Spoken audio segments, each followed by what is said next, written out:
Vamos a iniciar con la cita que está en la carta de los Efesios en el capítulo 4, versículo 11, que dice: y Él dio a algunos el ser apóstoles, a otros profetas, a otros evangelistas, a otros pastores y maestros. Dios ha dado a su iglesia maestros, pero no solo los maestros que viven hoy, sino que Dios ha dado a la iglesia maestros en todas las etapas de la historia. Grandes doctores de la fe que han ayudado a la iglesia a entender la doctrina y a comprender cada día más el ser de Dios. Uno de los problemas más serios de la iglesia es que la iglesia en gran medida desconoce su propia herencia espiritual e intelectual. La herencia que Dios le ha dado a la iglesia ha quedado oscurecida en la incomprensión. Cuando nos referimos a la incomprensión, es como decir que la iglesia ha perdido la memoria. Es un ser sin memoria. Y en consecuencia, si encontráramos a una persona sin memoria, encontramos a una persona sin identidad. Porque son los recuerdos y las experiencias que hemos ido acumulando a lo largo de los años los que forman nuestro carácter y nos construyen como una identidad. Cuando eso pasa a la iglesia, vemos el diagnóstico de lo que está sucediendo en las iglesias contemporáneas. Son iglesias que no saben de dónde vienen, ni mucho menos para dónde van. No tienen ninguna identidad. Han perdido los marcos conceptuales para la construcción de una sana teología. Gracias.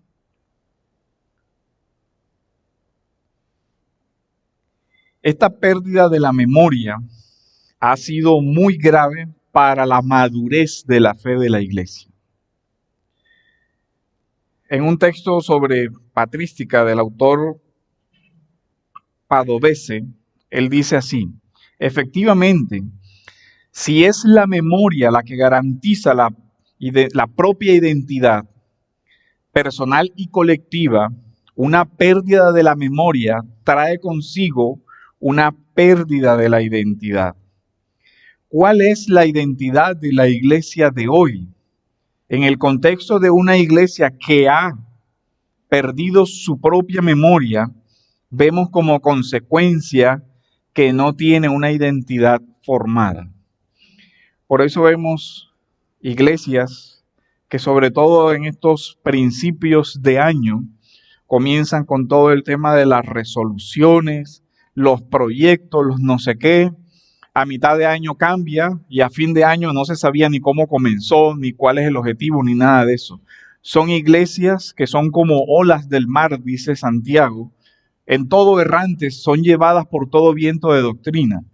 No tienen conocimiento del evangelio, ignoran su pasado, ignoran las luchas que le han configurado, y los tesoros de la iglesia son tesoros enterrados. Uno de esos tesoros enterrados es la misma etapa de los padres de la iglesia. La iglesia necesita volver a apropiarse de aquellas cosas que constituyeron el baluarte y defensa de la verdad. Reapropiarse, o mejor dicho, volver a entender cuál es la base de la historia, nos libera también de la influencia sociológica y psicológica circundante. Cuando nosotros estamos inmersos en nuestra actualidad únicamente, nuestro imaginario cultural se conforma con únicamente lo que nosotros vemos.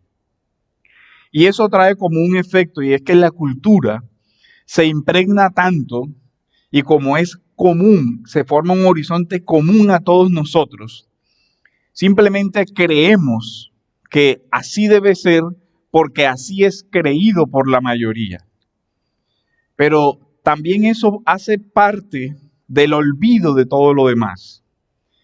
Es común hoy muchas enseñanzas y doctrinas, y como nuestros contemporáneos también lo creen, entonces todo el mundo ha de haberlo creído en todos los tiempos.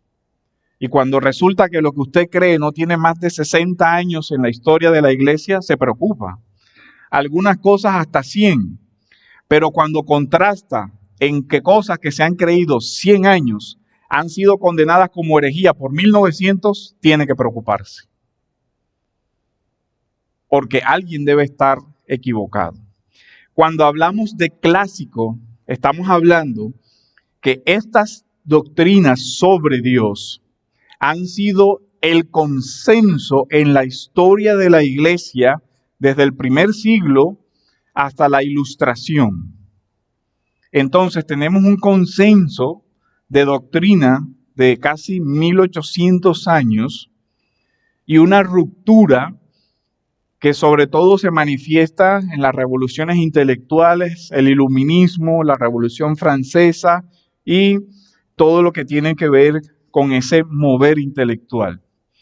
Todos nosotros tenemos una mentalidad que se forma por el diálogo que nos circunda siempre.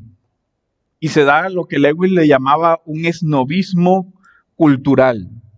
Nosotros asumimos que las ideas de la cultura en la que estamos inmersos son de verdad las únicas ideas. El pastor Sogel hacía una analogía. El pez no se da cuenta que está mojado porque permanece siempre en el agua. Él no conoce otra condición a la que él se encuentra.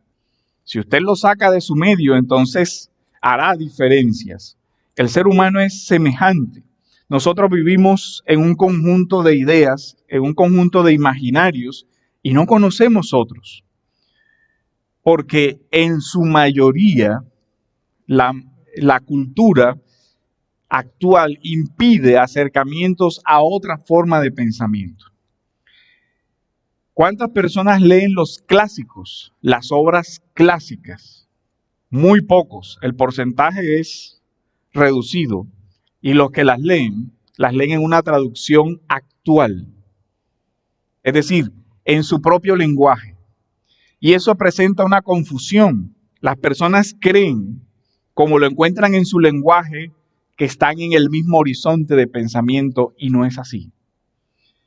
Lo que ha sido es un efecto de la traducción. Nuestra mentalidad nos ha llevado a idealizar el presente y a satanizar el pasado. Somos el avance, tenemos el conocimiento que no ha tenido la humanidad en siglos y en consecuencia ahora todo es mejor.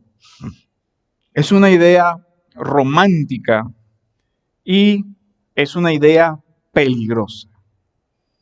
Porque las modas se convierten fácilmente en dictaduras. Hay un análisis que hace el mismo autor en su texto de Patrística y es: los acontecimientos de estos últimos años en los países del antiguo bloque socialista constituyen una confirmación del hecho de que toda ideología que rompa deliberadamente con el pasado, renegando o coartando la memoria histórica del hombre y los valores culturales vinculados a la misma, está más pronto que tarde llamada a fracasar. Eso pasó en la historia del pensamiento. Las grandes revoluciones fueron un rechazo a toda la cultura anterior. Ahora también está pasando en la iglesia. La iglesia ha olvidado los fundamentos o los primeros doctores. Ya nos encontramos lejos de los artículos de fe que fueron comunes a la Iglesia Universal. Se ha perdido la teología clásica, porque ya es tanto el vacío intelectual de las iglesias que no logran comprender el lenguaje de las confesiones primitivas. Craig Carter decía: la teología contemporánea ni siquiera entiende los temas del siglo IV lo suficientemente bien como para comprender hasta qué punto se ha apartado de la gran tradición. El lenguaje de Nicea, de los concilios de Calcedonia o de la confesión de fe de Atanasio, ya no son entendidos por la iglesia de hoy. Están en el olvido gracias a la incomprensión de esas formulaciones teológicas. La gente hoy lee el credo de Calcedonia y lo resume en Dios, Jesús es 100% Dios, 100% hombre, formulación incorrecta y errada, porque la verdad es que no puede hacerse porcentaje porque no puede dividirse. Eso lo dice el credo.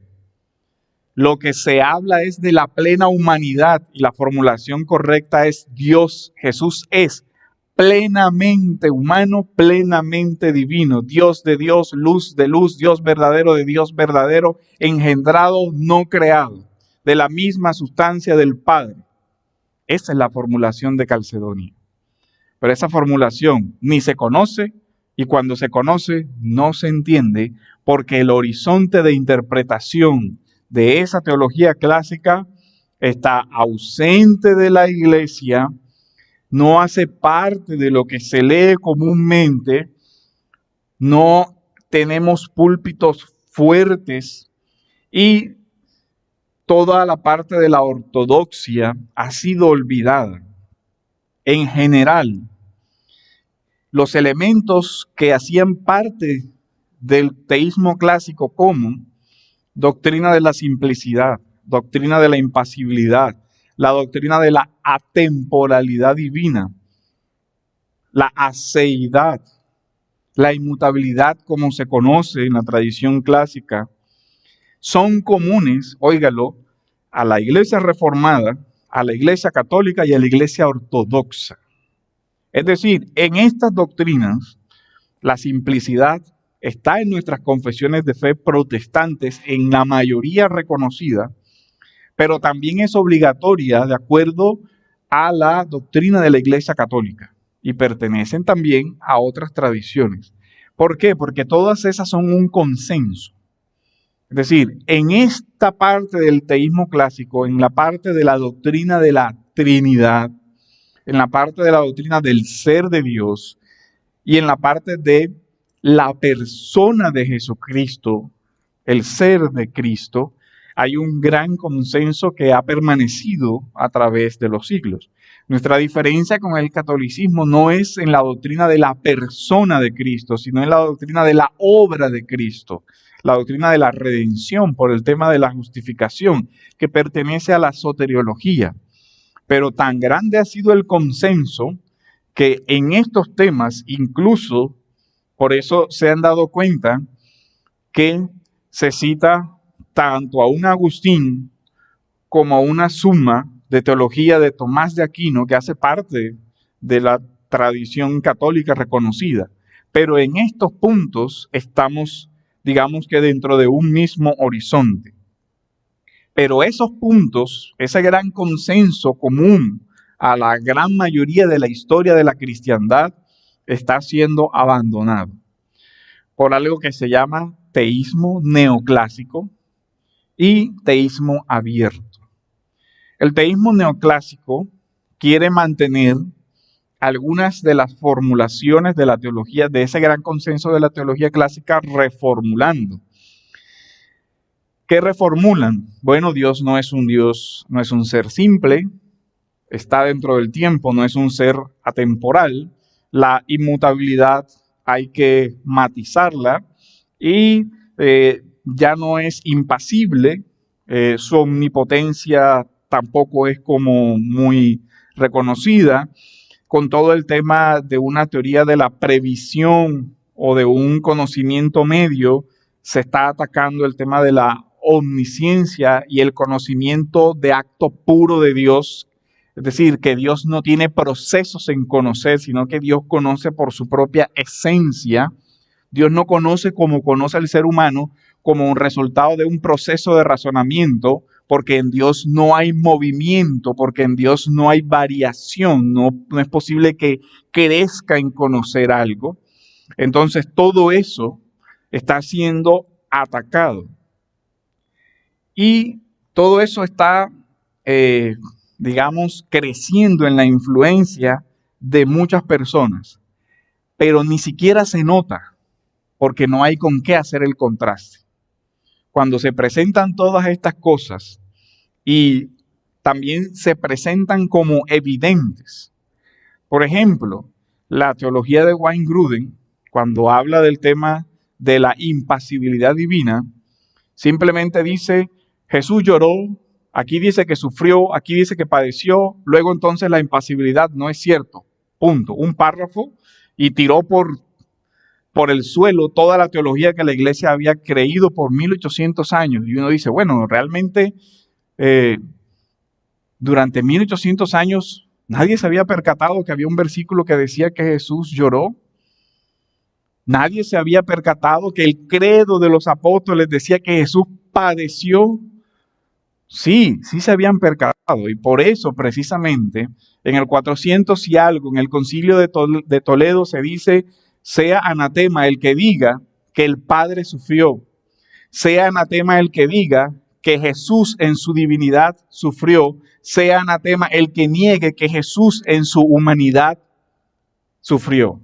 ¿Sí ven? Entonces, para la teología de los primeros siglos era claro que el Padre no podía sufrir. Hoy se construye el argumento. Jesús es Dios. Jesús sufrió. Luego Dios sufrió. Eso se llama patripacismo. Fue condenado como herejía en el siglo IV. Muy lógico, pero teológicamente incorrecto y condenado. Entonces, a veces el juego de esos silogismos y la presentación aparentemente intelectual de ciertas doctrinas hacen ver como que es evidente que es así.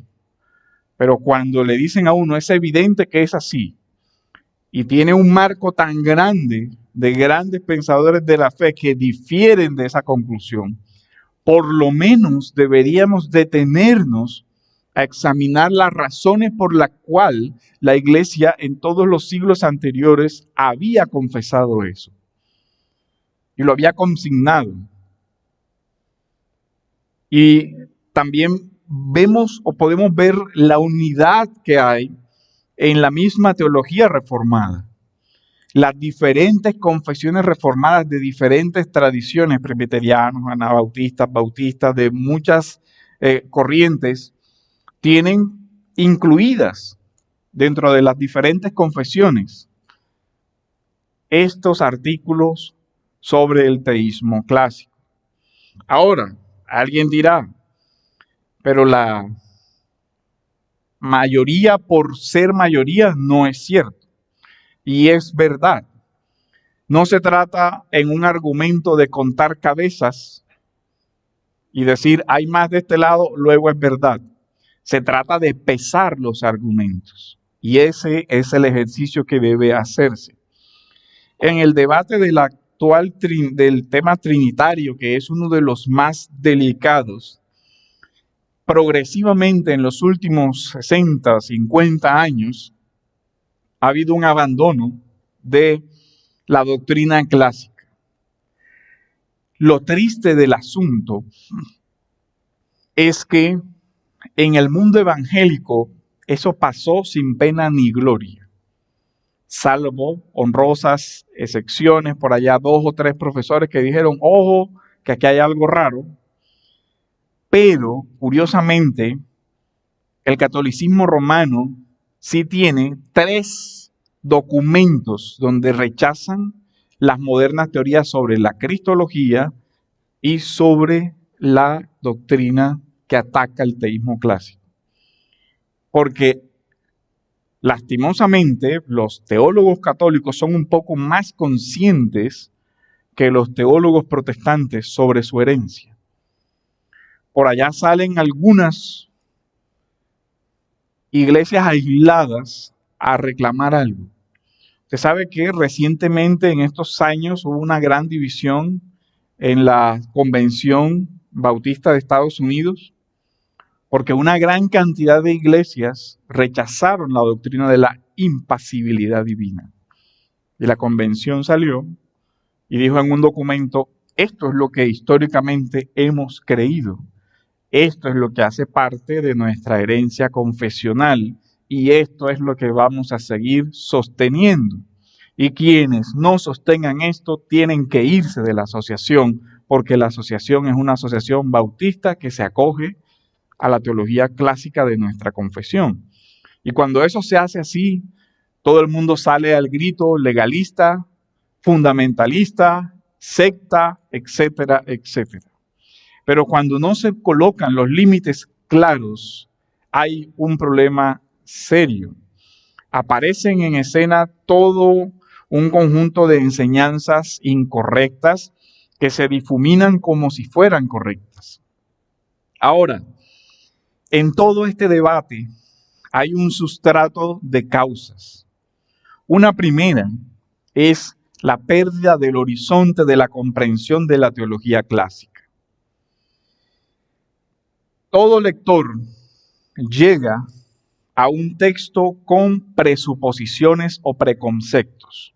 Eso incluso lo reconoce la filosofía hermenéutica. Gadamer es uno de los grandes exponentes de esta concepción en su famosa obra Verdad y Método. Él habla de precomprensiones o prejuicios. Todos llegamos con concepciones anteriores a leer algo. Y en este caso, nosotros llegamos con concepciones que pertenecen a nuestra cultura.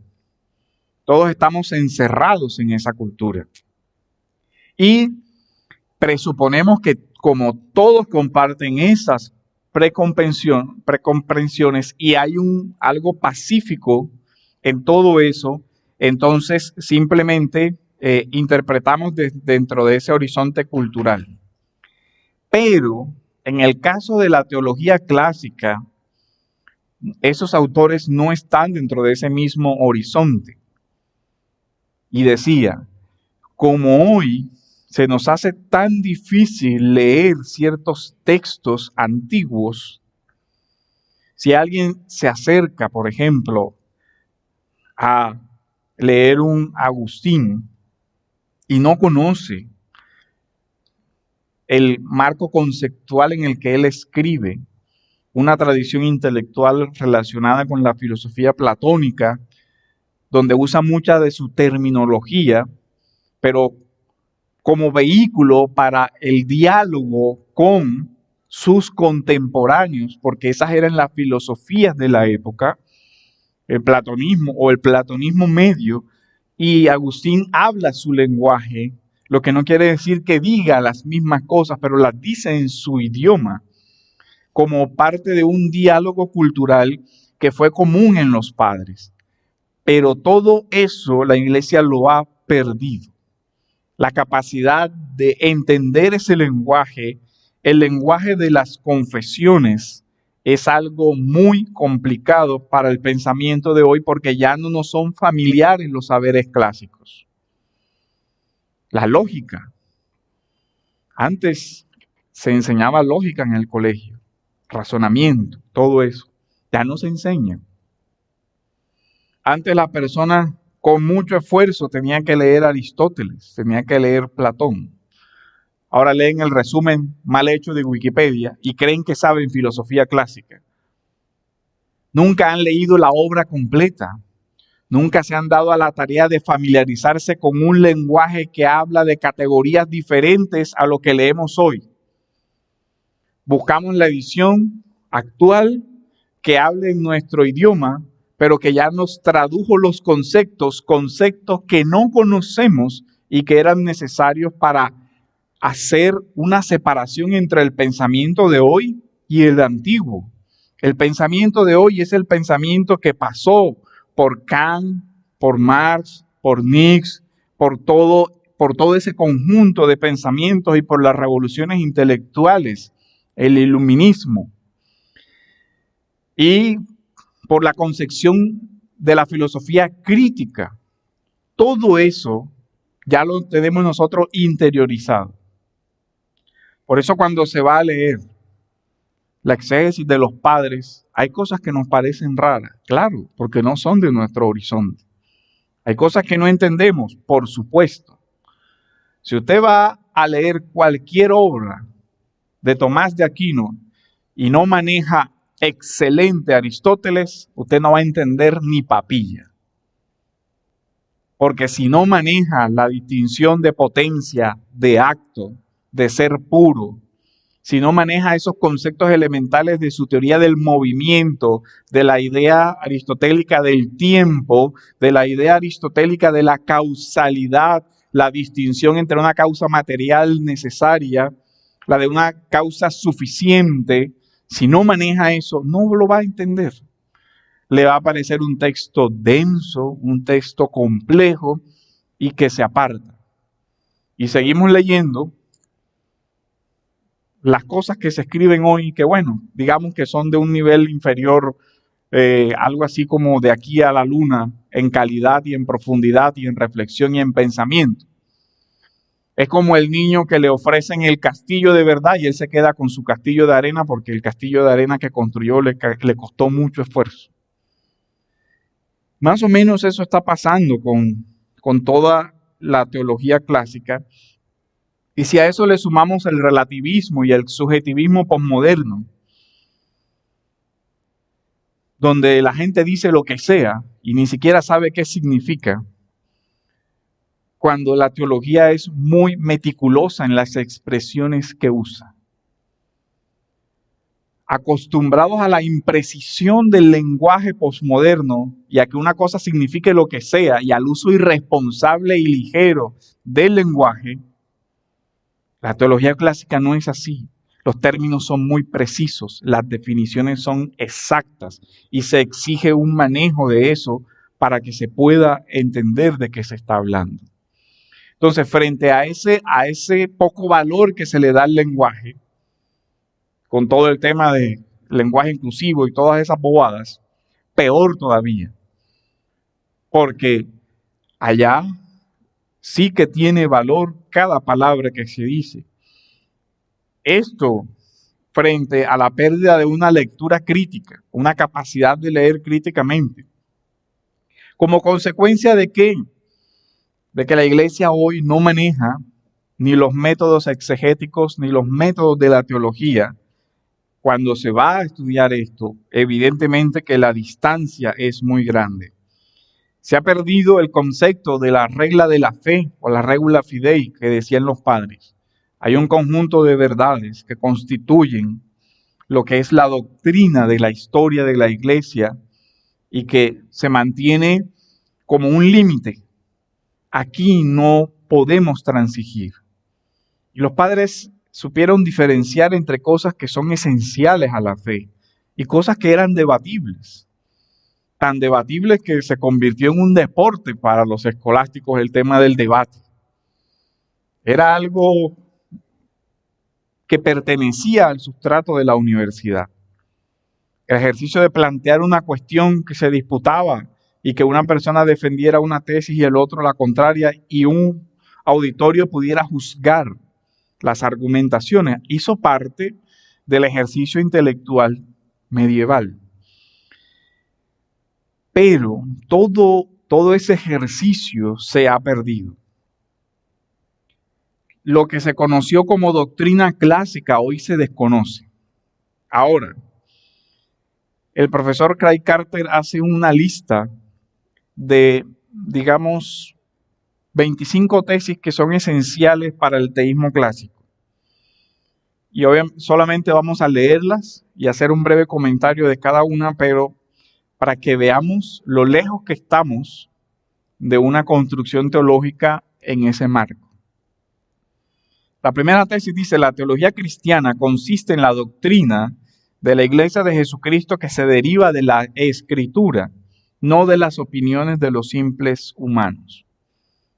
La Iglesia recogió eso, la Reforma lo recogió como la sola Escritura. La teología es el estudio de Dios y de todas las cosas en relación con Dios. Comienzan con Dios, terminan con Dios. Contrario al humanismo que invirtió el tema, primero el hombre y del hombre se asciende a Dios. La teología se puede dividir en dos partes. Una, la que la Escritura enseña de manera explícita y la que la Escritura enseña de manera implícita. Son dos cuerpos de verdades. Lo que se enseña de manera explícita da origen a ciertas conclusiones derivadas. Pero lo que se deriva nunca puede estar contrario a lo que es expreso. Por eso la teología habla muchas veces de compatibilidad o incompatibilidad. Cuando se trata de afirmaciones que se derivan por deducción lógica, siempre se dice esto es compatible con esto. Porque no es algo que viene por la revelación especial, sino que es deducido. La teología cristiana consiste en la exégesis, las doctrinas y las implicaciones metafísicas de la doctrina. Metafísica no como los programas de horóscopos y todas esas cosas, sino metafísica en clave o de la metafísica en la concepción aristotélica o de la metafísica en la concepción platónica. Por ejemplo, un derivado de eso es la idea del conocimiento como realidad, el realismo. Miren algo, una concepción que a nosotros nos enseñaron en el colegio era que Platón era un idealista. ¿Por qué? Porque él creía en un mundo de las ideas. Pero dentro de la concepción clásica se tiene a Platón como un realista. ¿Por qué? Porque él creía que ese mundo de las ideas era real y que existía dentro de un plano.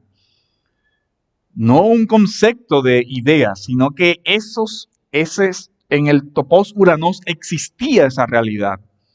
Entonces era un realismo y por eso él decía, el conocimiento de allá corresponde al conocimiento de acá, por lo tanto el hombre puede conocer. Ahora, ¿qué dice el subjetivismo posmoderno? El hombre no puede conocer porque toda verdad es relativa, los sentidos engañan y todo lo demás.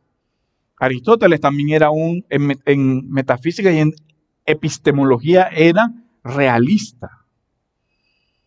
Pero nosotros hoy no manejamos bien ese lenguaje.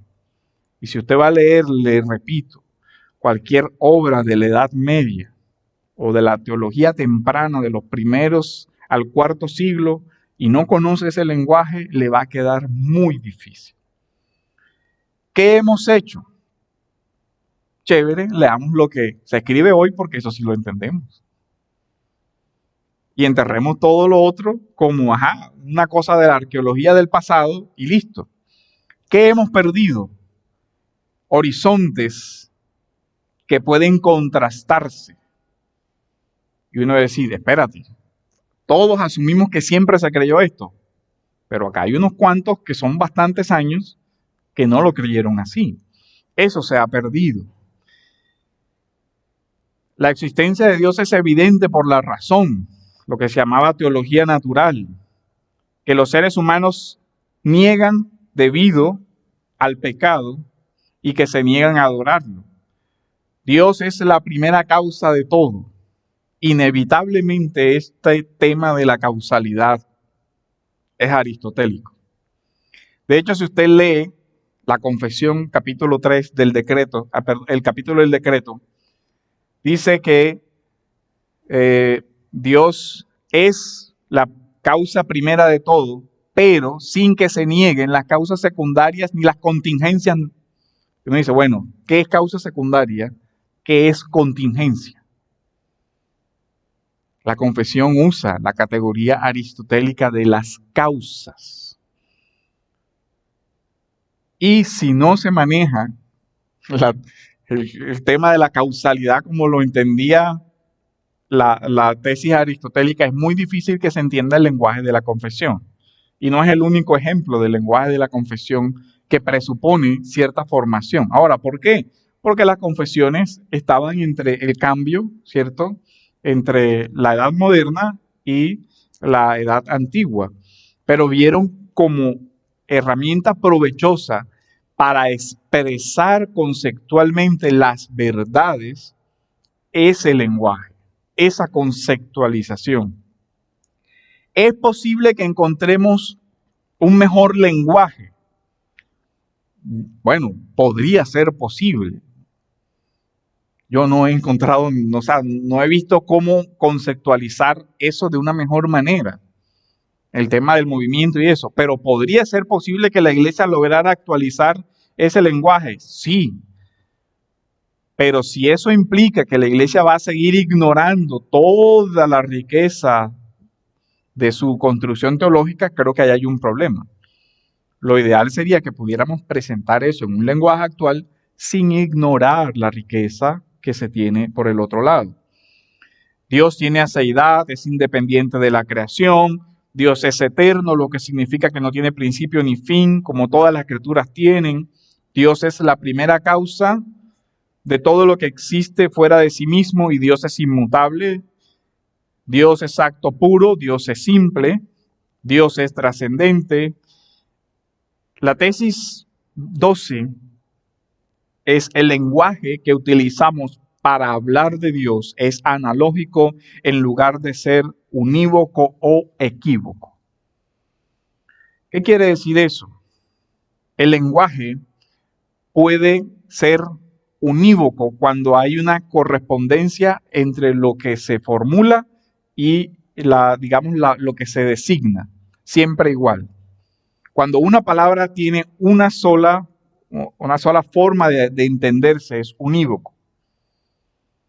Cuando una palabra tiene posibilidades de entenderse de forma distinta, es equívoco.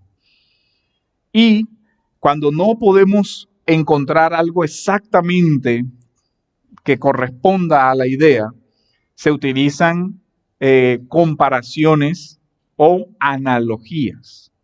Hay diferentes analogías. La teología utiliza la analogía del ente, la analogía psicológica en algunas ocasiones la utiliza Agustín. Entonces, todo eso es importante para que nosotros lo comprendamos. ¿A qué vamos con todo esto? Siendo que la iglesia tiene una herencia intelectual de todo lo que venimos diciendo, con el paso de los años, el juicio de la iglesia debería ir madurando, debería ir creciendo. Pero queda el autoexamen. ¿Es lo que vemos en la iglesia de hoy? Una iglesia que tenga un juicio intelectual maduro gracias a que ha tenido maestros que Dios le ha dado durante tantos siglos. O al contrario, vemos una iglesia débil, vemos una iglesia que la lleva todo viento de doctrina de aquí para allá. Hebreos, capítulo 5, versículos del 12 al 14 dice: pues aunque ya debiéramos ser maestros, otra vez tienen necesidad de que alguien les enseñe los principios elementales de los oráculos de Dios y han llegado a tener necesidad de leche y no de alimento sólido. Este texto, que era real para la comunidad a la que se le escribe la carta en el primer siglo, sigue siendo una constante para la iglesia de hoy.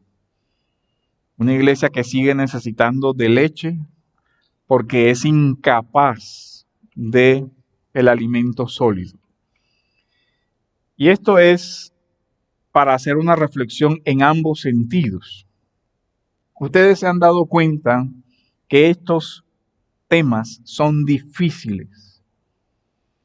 Difícil que uno logre transmitirlos sin el horizonte cultural que se requiere o sin el lenguaje que se requiere. A menos de que el expositor se coloque a definir cada palabra de lo que va a decir, lo que terminaríamos es haciendo un glosario y no una enseñanza. Porque nada más nos tiraríamos toda la clase en decir, cuando yo diga esto, entonces significa esto, significa esto, significa esto. Y más bien es un diccionario lo que haríamos ahí, una compilación de palabras que no lograría transmitir. Ahora, ¿qué ha pasado? La iglesia ha venido siendo renuente a usar el lenguaje de su propia herencia intelectual, el lenguaje de la teología. ¿Cuál es la consecuencia de eso? Cada día púlpitos más light, más light, más light, iglesia menos fuerte. Eso por un lado, la misma iglesia no ha hecho el esfuerzo por ir educando. Y por el otro lado viene la responsabilidad de cada creyente. Miren que se está haciendo el ejercicio, se envía un material previo. Si usted logra leer ese material previo, de pronto no va a comprender todo, pero ya tiene un sustrato, ya vienen unas ideas que cuando se esté haciendo la exposición, dice, eso era tal cosa que leí, ahora ya entiendo por dónde va esto, ya puedo más o menos, puede asimilar con mayor facilidad lo que se está transmitiendo. Entonces, es una carga de ambos lados. Es una carga del que expone presentarlo con claridad, sin que pierda la profundidad, cosa que no es fácil. Y por el otro lado, también usted es responsable, como los creyentes de Berea, en ir a su casa y verificar que lo que le estemos diciendo es así. Usted dijo que Agustín dijo, ¿y dónde lo dijo? A ver, muéstrame la cita, yo la verifico. Y hoy tiene la facilidad, Google, ¿cierto? Se consigue.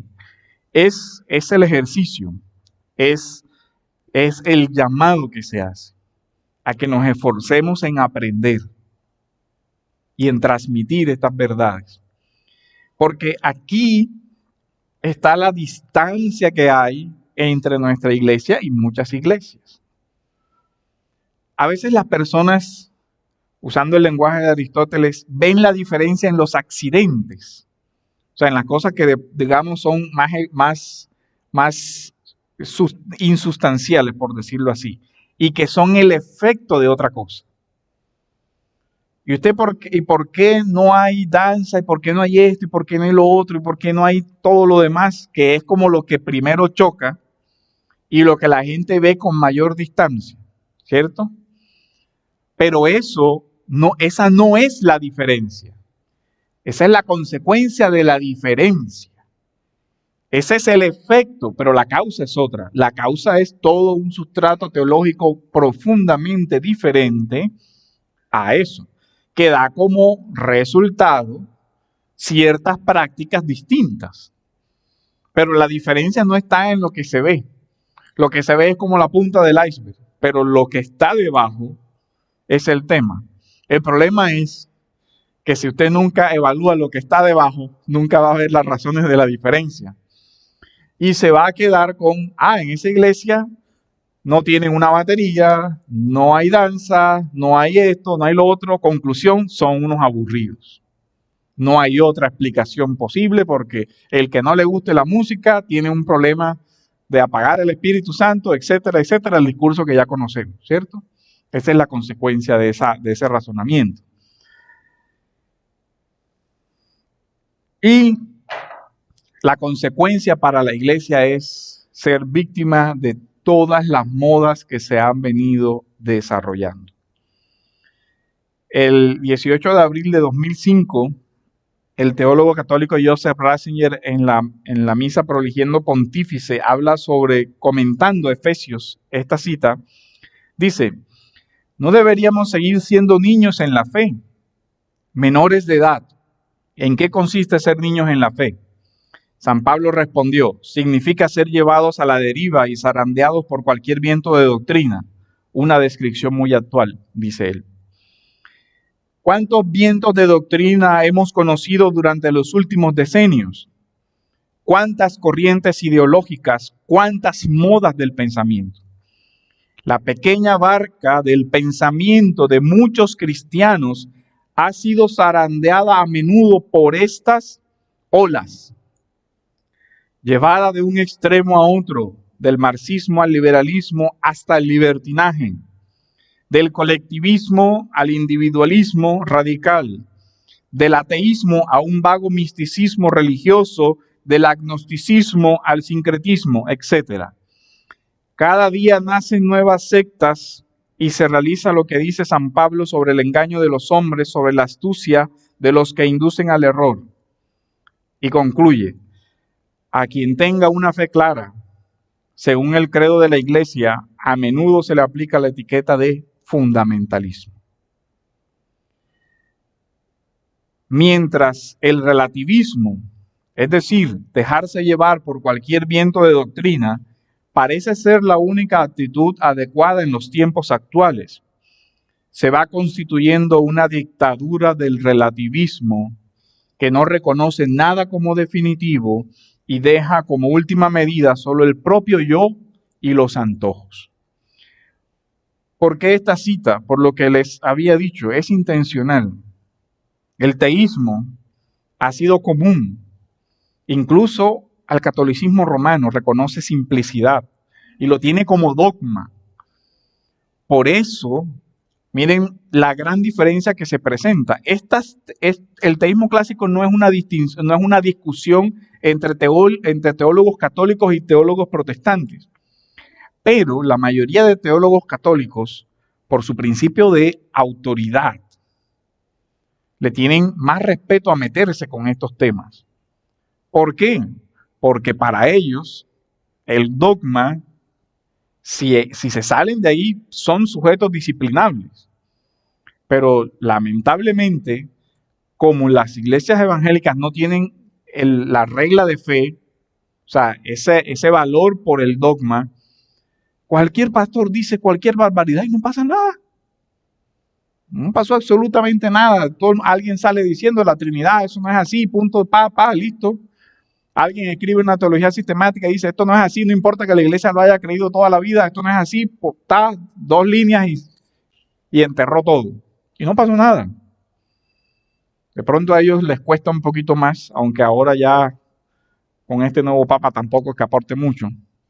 Pero el tema es, la iglesia tiene una historia y hacemos bien y es responsabilidad nuestra conocerla mínimamente. Eso es, digamos, la esencia de la exposición de hoy. Vamos a orar y ver si hay alguna pregunta.